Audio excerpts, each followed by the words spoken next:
to see you all. And you know, this working from home is no different for me. I've been working from home for about 14 years. And many of you know that I actually run 7 businesses. And most people, when we chat at Fab Networking, we say, how do you run 7 businesses when I'm struggling just running one or whatever? You must have more time in the day than everybody else. Well, you know, I have exactly the same 24 hours as everybody else, but I just use my time a bit differently. And I'm never always just on, I never do all the jobs for every business, every minute of the day. I might touch, of 7 businesses, I might touch 5 in a day. And when I say touch, I might be spending a bit of time, quite a bit of time on one and a little bit of time on the other, but everything gets a place in the time. And if people say, do you ever sleep? Well, I'm usually fast asleep by about 10 o'clock, and I do wake up early. Now at COVID time, I'm not waking up till just a bit, you know, just after 6 o'clock. So I am an early person, and I know some of you might struggle with early times. You might have a different clock to me or whatever.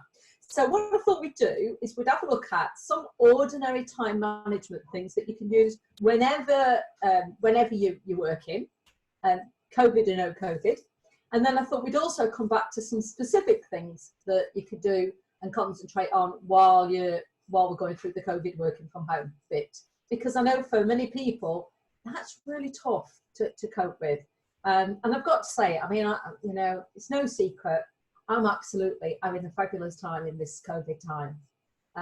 The first 4 weeks has just flown by, and I'm not stressed or anything at all. And actually, life seems to be at a bit of a different pace at the minute. So I'm still looking at 7 businesses, but it's a lot calmer, and I'm really, really enjoying it. So, except for yesterday, well, I didn't do any work yesterday because I fell down the stairs just before 6 o'clock yesterday morning and I hurt myself. So I had today, oops, Susan? You can't get the stuff, can you? So I had today resting because I really wasn't very well after I fell down the stairs yesterday. Amanda checked on me today and she knows that I'm much better. So I'm going to share some techniques with you. So I'm going to share the screen and I'll come back to every now and again because I hate not being able to see you. Okay, so I'll start sharing the screen. Okay, so these are Tonks' time techniques for working at home. And so first of all, these are the things that we could all get stuck with. So while you're working from home, there might be issues of, you know, there's loads of things that you might want to clean or tidy. You might have a pile of ironing or washing. It could well be there's a few of you actually all working on the, you know, one computer or having to share equipment. It could well be you've got pets at home and they need a bit of attention too, or you might have the kids to play and the noise and trying to balance your work day with school lessons and all sorts of things. And this made me laugh the other day because my granddaughter, she's 7, and Mum said, well, you're back at school tomorrow, so tomorrow morning you can go back into your school uniform. So she was dressed in a school uniform, ready for the day's lessons. And Mum sent us a message and said, we've just done the first hour of English. It's an hour lesson, and she's finished it in 10 minutes. So I don't know what I'm going to do with the rest of the time. So kids are really pulling time for people. Or, you know, I don't know, looking outside a minute today, it's absolutely gorgeous. And you might think, oh, I don't want to be stuck in. I want to get stuck into doing something DIY, the gardening or whatever. So there's loads of things that are pulling us apart from getting some work done. So this, you know, these sorts of things we have to deal with in the COVID times.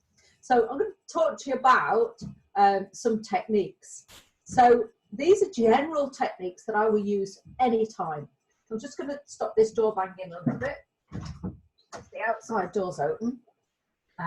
So the first technique I'm going to talk about is called touch it once. Now I love this. This is my favourite. And so touch it once is the bit that, you know, when you've been away on your holidays, or you've had a few days really where you've had stuff on and loads of stuff has either come in as post or has come in through the internet. So we're going to look at both either. I mean, we don't get so much post these days, but we're going to have a look at the physical paperwork and online paperwork. And you go away on your holidays, you come back and you've got what, 200, 300, 400 emails sitting there, or a great big pile of stuff on your desk, and you've got to do, so you think, oh no, do you know, it's not worth going away when you come back and you've got all this to cope with. So that's when I use a technique that's called touch it once. So touch it once is fabulous. What it does is it gets rid of everything right at the start and then allows you then to organise your work more effectively. So let's have a look at how this touch it once works. So I've got a pile of papers here, so I'm going to look at it paper-wise first, not internet. So I've got all this paperwork here, and what you do, it's on your desk, and you start picking it up, and you go, oh, all right, okay, so, right, well, this one, oh God, that's got to be done. I've got to get that information to Jacqueline, because she needs to set up the database. Right, so I need to get that, but I've also got to find out what information I want to give it. So that, yeah, I'll put that there because I need to get that done. And we put it on a pile. And then we pick up the next one and say, all right, okay, so that's come through and I've got a quote to do. In order to do that, I'll have to find the information for such and such. And oh God, that needs to be done by the end of the day. Well, I'll put that there because I need to get on with that straight away. And that's another pile. And then suddenly we got this one. I think, oh, actually, Amanda was talking about this the other day. That might be useful for Amanda. Do you think she should need it? I'm not sure what to do with it. I'll put it there, over there in that pile there, because I'm not sure whether to give it to Amanda or not. And then we go, right, that one's my file. I'll put that on my filing pile. So I've got another pile. And then, oh God, right, I've got to get that paid. Oh, that's got to be done today. I'll put that on that pile there. And suddenly, we've gone from one pile, and now we've got 5 piles. And suddenly, yeah, I'm suffering very badly with piles, and they're very painful. I don't know whether you've ever experienced painful piles, but they are very painful. So, somebody once said to you in your training sometime in time management, a tidy desk is a tidy mind. So we started off with 1 pile. Now we've got 5 piles. And so we think, oh, okay, well, I'll pull these back together again. So we get all the piles back. And now we're back to the 1 pile again. So we've spent now probably 15 minutes doing all of that. And what have we achieved? So any ideas? 0. All we've done is we've created piles and we've got rid of the piles again. We've still never got to work. So touch it once is a fabulous technique because it allows you, we look at it from a computer point of view, as well as paperwork, to deal with it immediately. And it's gone. Hey ho presto. Now let's have a look at the computer side. So you might need to go onto your chat box for this because I'd like an answer to this question. If I can see the chat box. Yeah. Right, the chat box. So when you get new emails in your computer, what colour of those emails when they first come in? Somebody write that out for me. White. Okay, interesting, John. Are they bold though? Whether they come in at white or red or blue or whatever. So, okay, thanks, Dawn. So they're bolded. Okay, so we've opened up the computer, we see all the internet, all the stuff in there, and it's all bold. So if we do the same process and we read everything and we look at the first one and we say, okay, all right, I need to get that stuff to Jacqueline. I'll have to find out what the characteristics are of the of the spreadsheet. Yeah, it's a big job. I'll sort that out later. Yeah. We've already looked at it. So what colour has it gone now?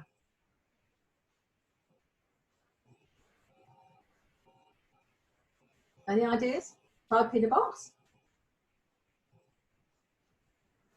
Right, you're too slow, you lot. I'm going to have to catch up a bit. So it goes unbolded. So unbolded. Good, thank you very much, Dawn. I'm glad you're awake. So it goes unbolded. So you go through the next one and you go through the next one, and as you look at them, yeah, you're then unbolding them all. And what happens is you've not actually got rid of any, you've just looked at them all to see what you need to do to prioritise. Now, some of them, you might have put a little asterisk or you might have highlighted it as important. Yeah, you say, oh, yeah, I've got to do that, so I'll click on that one because I'll get back to that later. Even then, you've not touched it, you've not dealt with it. But what happens is new stuff comes in.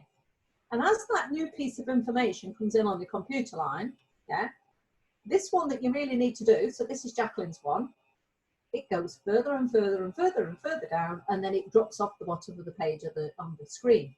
Now, out of sight, sight of mind. And the more that that happens, the further and further away it gets. So Jacqueline says, I create rules and folders to move my emails and set reminders, categories, and have an unread email folder. Right, okay. So in order to do that, you've got to move your email from one to an unread one. You deal with some other ones, and then you have to come back to it. So touch it one says, get rid of it. So there are only 4 rules for every single piece of either paperwork or your email. And these are the 4 rules. You either action it, so you do it, you file it, and that's not a temporary file, Jacqueline, that's a proper file. You bin it, or you delegate it, which means you pass it on to somebody else. Okay, so here's this piece of paper for Amanda, no, for Jacqueline, and I think I really need to get to that to Jacqueline. So what I'll do is I'll just put all the categories down now, and I'll send her a message that these are my initial categories so she can get going with it, and if she needs any more than that, I'll come back to it at some point. So I've typed that all out. That's gone to Jacqueline. She can now get on with the work because she's sitting there twiddling her thumbs, not doing anything, and she's waiting for me to come back to her. So that now piece of paper, as far as I can take it, has now gone. This one, I can't decide whether I'm going to give this to Amanda or not. Well, make a blind decision and either forward it or bin it. That's it, it's gone. And what you'll find very quickly is you get through the list, because you either action it, or you take it to as far as you possibly can, you file it, you bin it, or you pass it on to somebody. But it's gone. And what happens is that these things go through very, very quickly. And you'll be surprised how fast you can get through them than reading them all first and then categorizing them, and then they all drop down, and then you have to come back to it, which means you're doing the same job 2 or 3 times. So touch it once. You either action it, you bin it, you file it, or you delegate it. And what you do is you get the dross down, so then you can start sorting out the most important work that you need to do. So the next bit in all of this is called planning your work. And everybody has a business plan, or you might write a plan for a project you're doing or something that's going on. And what's really fabulous, and you might need to write back to me on this one, when you've done your plan for something that you need to do, a major job, what do you do with your plan after you've written it? Well, let's have a wait and see. File it. Dawn, aren't you a star? Yes, you file it. You say, right, that's it. Planned it now, and I'll pop it in the drawer. And it sits in the drawer. And that's the last time you see it. I can remember when I first set up my leadership and management company, I had to have a business plan because I was working with a lady from the Training Enterprise Council, and you had to have a business plan to start. And you know, it was about 7 years later when I next saw that plan. Because once we write a plan, we don't do anything with it. We've written a plan now, and that's it. It goes off to the side, and we don't do anything with it. So what I'm suggesting is that you plan your work and work your plan. So this might sound a bit strange. Plan your work and work your plan. So the hardest thing ever when you're planning is planning for human intervention. Okay. So let's say I need to update my website, and I need to get some photos on there of the Hydra Bench and get those new photos in. I also need somebody to check out all the paperwork, but I also want to have some question and answers put in, and it's going to involve a few different people doing this. And I want to get my website, new up and running website, I want to get that done by the 12th of June. So always have the end date in sight. So write down the bottom of the page, June the 12th. Website checked, up and ready. Okay, so that's the date. So then you work backwards and say, okay, if I need to have that done for the 12th of June, what do I need to do first? So first, I might need to decide the categories that I want on my new website. So, okay, I might do that. So I might write categories for website, sort out photos, decide on what films I want, get Jacqueline to do me a spreadsheet for the website for question and answers, wherever, and I write all of those things down. So they're all down. And with a bit of luck, you might get somewhere near the 12th. But most times, you should have started it 3 weeks earlier by the time it gets to the 12th. So what do we do then? Well, now you start the first bit. But every time you have human intervention, you have to plan for that. So I'm going to ask the guy to do the photos. So I'm going to have my photo shoot, and I said my photo shoot's going to be on the 1st of May. So I'll book my photo shoot on the 1st of May. I need the photos all in on the 12th of May. So I'm sitting on the 12th of May waiting, because all these photos are going to go in so it can all look really pretty on my website, and I'm waiting on the 12th of May. And I've done lots of the other things in between. On the 12th of May, I'm waiting for my photos to come back. And I think, oh, Nick's doing my photos and they're not in today, and I'm sure they're supposed to be in today. So I'll send Nick a message. Hi Nick, have you got the photos, because they're due in to me today? So when human intervention comes, their issues, their urgencies are not necessarily yours. So Nick comes back, says, really sorry Sue, I've got about 6 jobs to do at the minute and some are really important, so I don't think I'm going to get into yours until about the end of the week, which is about the 17th, end of next week. So I said, yeah, but you promised. I know, but it's really, yeah. So whenever you've got human intervention, you build that in. So if I want that information from Nick on the 12th of May, I send him a message on the 10th, and you build that into your system. And I say to Nick on the 10th, don't forget, Nick, my photos are due on the 12th, so I can get them in the website and designed for later that week. Now, the reason why we do it 2 days before is that brings the urgency in Nick's mind forwards and thinks, oh God, yeah, I've forgot all about that. I better get those jobs done before I start on the others. If I left it till the day before, he's already got some jobs in and he might not have the time to do it. It's no good waiting for the day, because it will never happen. So 2 days before, always send a reminder out to people, yeah, for their part of it. And you've got a better chance of it being now in their urgent list, rather than the, well, it's that urgent that I've now got other things to do. So always put in human intervention. The next method I use is called, whoops, get back into here, colour time. So colour time. Because I've got loads of things to do, I tend to make sure that I'm using the right time of the day to do the right stuff. And I put that down into 3 colours. So first of all, we've got blue time. Now, blue time is a period of time, you could call it night time really, or early morning, because I'm an early morning person. Some of you might be night people. So, you know, anything from about 5:30 in the morning till about 8:30, I would call blue time.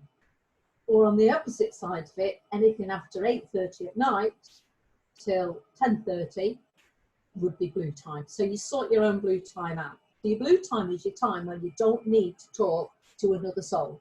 So this is the time when you might do your research development. You might, when we were booking trains, you might book your trains, you might go onto Google and order some stock, whatever it is that doesn't need a human being, because you can do all of this without any human contact. There's no point in the major part of your day will sourcing stuff that you could be doing something else with, that time with. So blue time is time when you don't need to speak to anybody else. And then green time is the time when you can actually, your yellow time is your time when you are working in the main part of the day. So you need to speak to another human being. So organising something like this, yellow time, I need to speak to people, I might need to book appointments, I might speak to somebody that's dealing with a case that I'm looking at in the law time. So all of those things are done in yellow time, where I need other people's involvement. No point doing blue time work there, it's wasted time. And then green time is the combination between blue and green, blue and yellow. The green time for me is at certain times in the day when I know somebody else will be around. So because I do utility warehouse, I have to speak to my team. So green time, the people that work with me, I know that between 8 o'clock and 9:30 in the morning, I can speak to certain members of my team because they're about then, the kids have gone to school or whatever, and that's a good time. Or it could be after 6, before 8. Again, would be some green time for certain people that I could speak to because I know that those people are about at that time. Pointless me speaking to them in the middle of the day. And out of that, in the blue time, that's not a good time for them because they've got families or depending on the circumstances.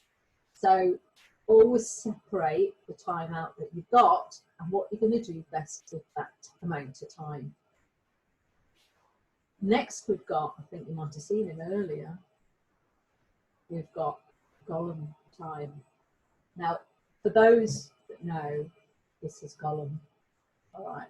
And Gollum is a character in Lord of the Rings. He's in 2 books and 4 films. And all he does in 2 books and 4 films is have an argument with himself, because there's 2 sides to Gollum, isn't there? There's good Gollum and bad Gollum. But they've got different names, Gollum and Smeagol. Now, for those that have seen my networking training know that Gollum pops out for networking, but he also pops out for time management. Because there are some bits of work that we know we've got to do, but we really don't like doing. And it's, oh God, yeah, I know I've got to get that. I've got to get that, all that information sorted. I've got to get the end of year stats sorted out. I've got to sort out with James what I need to do to get one of those civil claims. And it's all over the place. And oh, yeah, I know we've got to do it, but you know, I might go and cut the grass instead because it's a lovely day and it might rain tomorrow. So suddenly we know we've got work to do, but we prefer to do something else. And if we think Gollum speak, then this is how that goes. It goes, good Gollum says, yes, got to get all the information for James. Get my claiming. Hope the government's going to pay me some money. Yes, we needed some money. Yes, get the money to get the information to James. Oh, I don't like cis figures. Got to look at the plan. Got to think about the plans for the future. Got to try and work out how much the business would be gaining. Oh, got to think about how I'd pay that. Oh, I don't like cis doing that. Gardening instead. I like cis gardening. Yes. I would do that. The only thing I wouldn't do is the ironing because I don't like the ironing. Okay, but that's the bit. That's the argument that we have with ourselves when we've got some really important jobs to do, but we just prefer to do something else instead. So don't Gollum. If it's a job needs to be done, get it done, and then you can do your job. So that brings us then to the next one, which is called to-do lists. Now, for those that have saw my website, my Facebook right at the start, day 1 of the Corona year. Notice I put Corona year on there. All right. I did a to-do list. Now, this wasn't a day to-do list because I know there's far too much on that day. By the way, that to-do list looks a lot different now because I've added a lot more. I've also taken a load off, so I'll just get it for you now. On the wall at the side of me. So there is my to-do list now. Same one. And this is what I did and said, right, okay, we've got about 3 weeks. It could be a year, whatever. What are all the jobs that I need to do? And I wrote them all in. Now, that might be all right for me, and I've made some good progress with those things on that to-do list. Some are still there because I haven't got to those yet because I've been doing other things, and some really big things have come off that list now, and I feel a lot better. So, when we prioritize this list, how do we prioritize? So, when you write a to-do list, on what basis do you cross off your list? So you've got that whole list you've just done. What basis do you cross off your list? So give me some ideas now so I can work with that. Where's Dawn? Jacqueline, this is a good one for you. if someone's waiting on you. Okay, so it's whoever shouts first or shouts loudest, or if somebody's waiting for something and suddenly their urgency is now your urgency. Okay, so if somebody's waiting for you, easy wins. Who said that? Who's done that one? Find a business. That's Amanda. Easy wins. So Amanda likes to cross the list off. Okay, all right then. This is great, isn't it? Because she's being honest. She gets motivated by making progress. So she crosses stuff off the list. I know some people that actually write things on the list that they've just done so they can cross it off straight away and make them feel as if they've done something. Okay. So, oh yeah, I eat the frog, do the ugly ones first, Jacqueline. Wow, that's good. And Dawn Williams, so do I.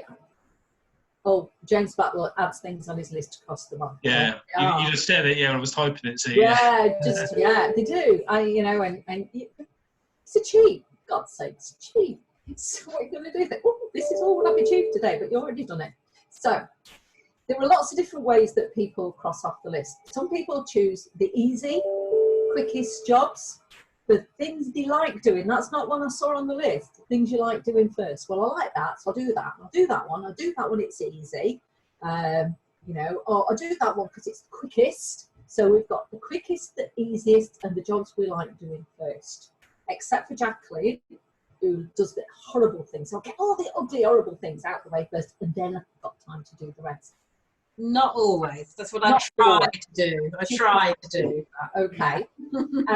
And Dawn's waiting for people to shout at her before she goes into action on hers. So if you don't shout at Dawn, then you're never going to get your job done because other people are shouting further. So when we look at all of these reasons, there are two things that we need to look at. First of all, the urgent and the important. Right? And none of you have mentioned important. What's most important on my list? And when we talk about important, it's important to you, not to anybody else. This is important, that this is something that I need to get done for me, for my business, for my progress, for my goals, for whatever it is. Okay? And we always get mixed up between urgence and importance because we tend to spend more time on the stuff that's urgent and get it done out of the way. And the important keeps dropping down. This is a really, really important time to look at this now in the corona time, because whether it's in 3 weeks or whether it's in 6 weeks, at some point in time, we will go back to something that's not what we've got now. I can't call it normal because I don't know what normal is going to look like. And at that time, let's say it's going to be in 3 weeks' time when we start doing back into doing some normal stuff, you're going to look back and say, do you know, I really, if only I'd have had the time, I'd have done this, this and this because I really needed to get that done for the business. Well, you had the time. You had all the time there was. It's just you did other things with it. And this is a time when those important things to progress your business need to be done. Because when we get back to it, yeah, you'll be in a totally different type of world and you'll have all those pressures back on you again. And you won't have time to do the stuff you want to do. And so this is a really good time to do it. Now, when we do the urgents, let's say you've got some emails come in. This one's dead urgent. This one is really important for you in your business. It's not urgent. So it usually goes second on your list. Then other things come on your list. Somebody else shouts at you. Somebody else is putting a bit of pressure on. You've got all these jobs that you like doing. And what happens is this one that's important zips down in the list. If you do a to-do list on a daily basis, of course, all the rubbish, the things you like doing, the quickest, easiest, the inconsequential pile of shite is all crossed off the list, and you're back with the main chunky bits that you really need to get to grips with. But they're hard, they're difficult, they might mean you've got to talk to a lot of different people, so they stay on the list. The next day, they're on the list. All the other rubbish comes in, and at the end of the day, all that rubbish is gone, and this is still on the list. Eventually, the important changes criteria, because now it becomes urgent. And when it's urgent and important, that's when it bites your bum. That's the bit that causes you the stress, causes you the anguish, and that's the time when you let yourself down. It's a bit like when you used to do your exams at school. And you said, you know, if I'd only had more time to revise, I would have been all right. If only I'd have had more time to write that essay, I would have done a better job. Well, you had all the time there was. You just didn't use it in the way you should have done. And it always comes back to me a story about my mentor is called Brendan Fitzmaurice. And when I was working at Dale Carnegie, he gave me a really important job to do. And he gave me a time limit, and I'll have to say it. Anyway, it came to the deadline, and he said, Sue, have you finished that report? I said, oh, I'm really sorry, Brendan. Do you know, I've just not had the time. And he said, Sue, you had all the time there was, you just decided to do something different with it. And that was the first time I'd ever heard that. I tell you what, I could never ever say to anybody after that, I'm sorry, but I didn't have the time. Because we've all got the time, we've got everything in the time, we've chosen it differently. So when you write your to-do list, you need to be thinking about, you know, is it the quick wins, or is it the things that are really need to get to grips with that goes first off the list?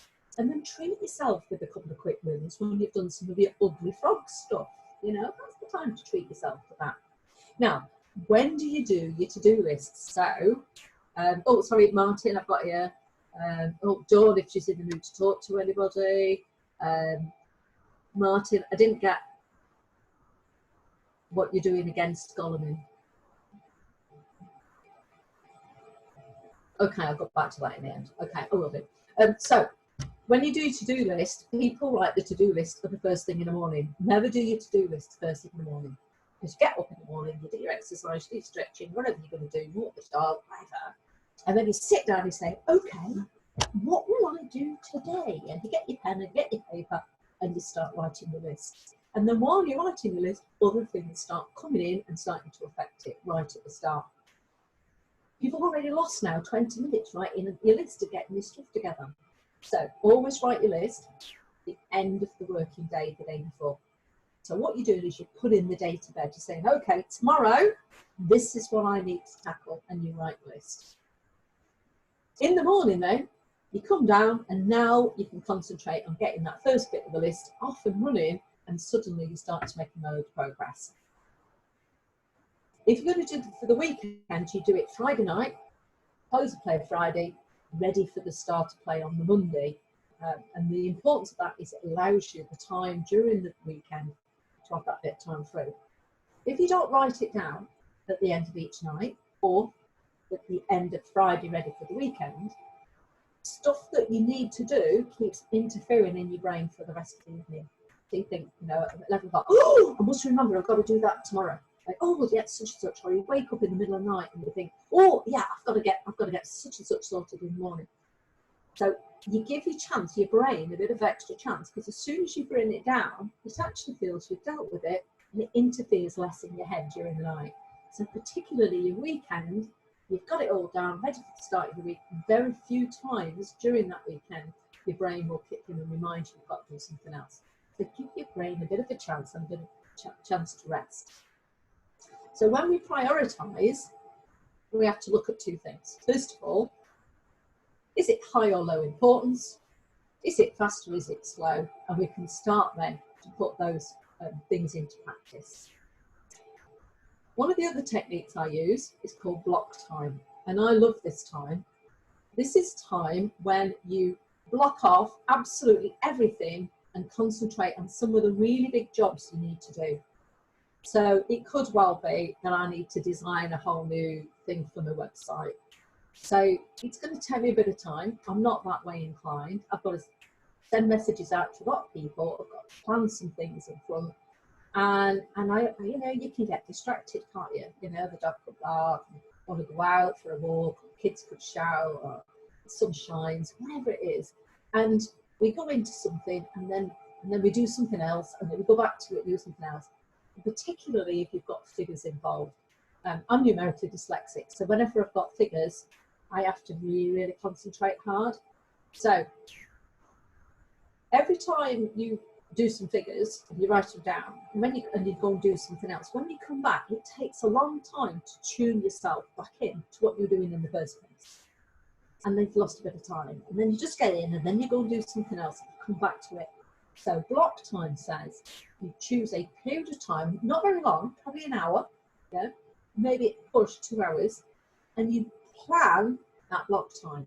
And you say, I am going to do this in this amount of time. And you get everything that you need, plan that block time that you're going to need to work on that particular time. You also might need to tell some other people, because I might need to say to Sue, Sue, if my phone rings or if anything happens, can you pick up that stuff for me for the next hour and a half, because I really need to concentrate on this. So I might let Sue know that I ain't going to be disturbed in that time. Or if the dog needs to go out, and she sort the dog out, whatever needs to be done. It could well be that you've got another partner in the house, or it could be the kids. Look, I need an hour of time where I'm not going to be disturbed. Okay. So what you can do then is you can trade that block time. You say, look, if you let me have this hour or an hour and a half to get this done, and can you do such and such, and then when we've done that, I will trade an hour and a half of concentrated time for you. So I call it trading block time. And actually that's quite good at the moment, because you can trade the block time with the kids, you can trade the block time with another adult, wherever in the house. But back at work, you can trade the block time with somebody else. So look, if you can take all my calls and do with such and such for me, so I can get this done. What you'll find is the amount of work that you plan to do, you can get that done really quickly, because you're now concentrating your effort. You're not having to get your mind going all over the place doing other things.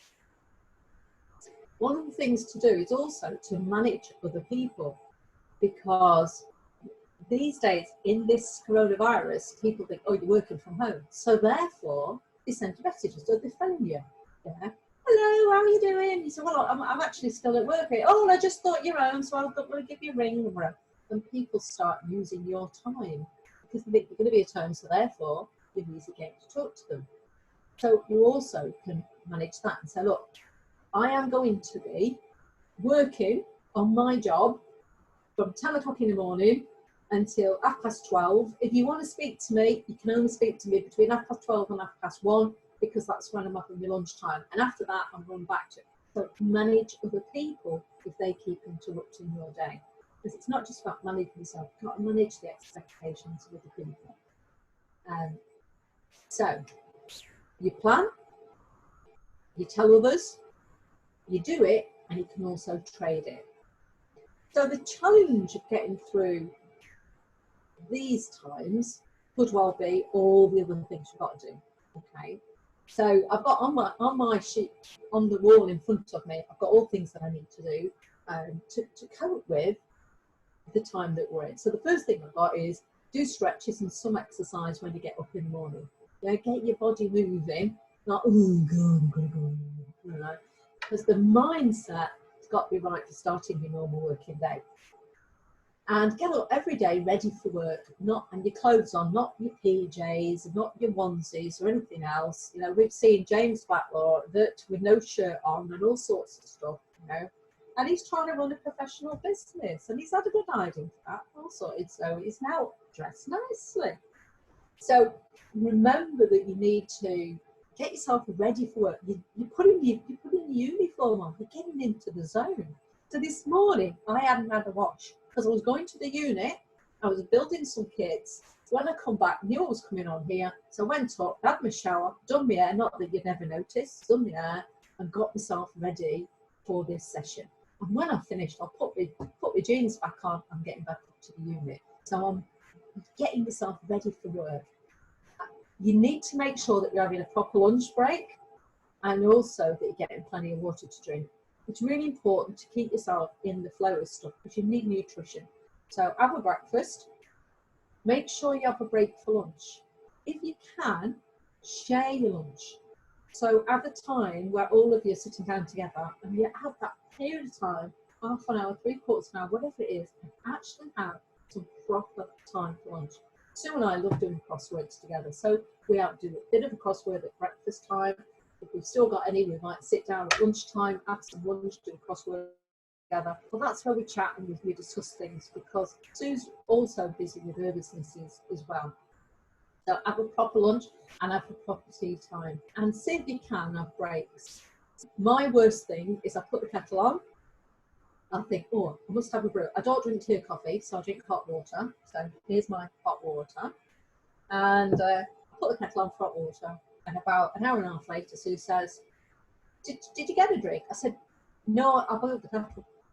So she said, right. And that's as far as I get. I boiled the kettle. Okay. And she keeps me hydrated, because she keeps saying, you boiled this kettle, did you need a drink? I said, she mentions me a drink. But even for me, and I've got the best water in the world, I still forget to drink because I'm so busy doing the work. So make sure I'm hydrated. Limit your social media to set times. Now we're inundated. I don't know about you, but I have loads of different things spent on my time with WhatsApp groups and Zoom groups and webinars and all that sort of stuff. And then you've got to do your normal websiting and do your normal social media, and set times for your social media, because it will encroach in all your day if you don't, and you're just forever doing social media and replying things and liking things and forwarding things, and you're just losing the time of the day. So set yourself some times to get that social media done. Turn off your notifications as well. That's always an interruption, especially if they pop in when you're on the internet and your email messages come ding, think, oh, what's that? Because that's really quick and easy to go and have a little look. And once you've had a look, you think, oh, I'll just do that, and you wander off in a different direction. Keep yourself focused. Tell people when you're going to be available from and to, rather than them interrupting you. We've mentioned that. Stop working at tea time and have quality time with family. This is the time when we've got that spare time to enjoy the time with family. So don't work into the night. That's the time to do some special things together, because this time will go. If you're working from home, the children are with you, then plan activities during the day that you can have time together. So if I do such and such, let me have half an hour of this, then we'll go and do that. So trade your time, share that bit of time, so that you share yourself and the kids are not being ignored if you've got kids at home. Look at your successful list crossed off at the end of the day. So give yourself a bit of a pat on the back. So when I've got the bits on there, I do. This is my main list. I do have a daily list, and when I've crossed it off and I look at it, I think, actually, the day's gone really fast, but I've actually achieved some major stuff today, and I feel a bit better with myself. And then that allows me to have that bit of time with Sue at the end of the day. Always work towards a bigger goal a little bit at a time. So some of this thing on here are really, really big things to do. And so what I do is each day I'm working, I might just spend only 15 to 20 minutes or so, but I'm working towards those bigger goals, because I can't achieve them all in one go. And I'm making progress. And I feel every day that some of those things on my list, I actually getting a bit further on. Give yourself breaks to take in the sun. Well, we've got it. I don't know, but I think nature has realised that we're in a bit of a strange time, because since we've had lock-in, I actually don't call it lock-in, I call it staying safe. So since we've been safe, the weather has been absolutely beautiful. So not only have we now got animals coming out, we've got less ozone in the atmosphere, all of these wonderful things are happening. The weather is also appreciated that we're in difficult times, because wouldn't it have been really awful if during April, which is April showers, so we always get loads of rain, loads of showers in April. Suddenly, this April, we've had one day of rain, and that just happened to be a weekend. Now, we normally would say, go look at that, beautiful all the week, and now we've had rain at the weekend. So suddenly, even the weather has realised that we're in a COVID time, and is making events. So give yourself a little bit of a break. And you think, well, I've got to do something. So use that time to go and do something nice outside of the garden, walk the dog. And we've got a lake by us, so walk that lake. So remember that the time that you've got is a very precious time. and you need to use that time really, really wisely, because if we get out of this time in 4 or 5 weeks, 3 weeks, 5 weeks, whatever, and you look back and you say, do you know, I could have done that and that and that in that time, and I just didn't. You'll feel awful that you haven't achieved that. And there was a lady who was on at a networking event who was on a week ago, and she said, you know, for the first 3 weeks, I've sat down and I've done nothing. I've not tidied a drawer. There's loads of work I've got to do. I've just not done anything. She says, and if this stopped next week, she said, I'd be kicking myself. She says, I've had all the time that I've had. And now she keeps me on a daily update of what she's actually achieving off her to-do list. So, you know, there's a friend of mine, she's, oh, what did you say to Craig this morning?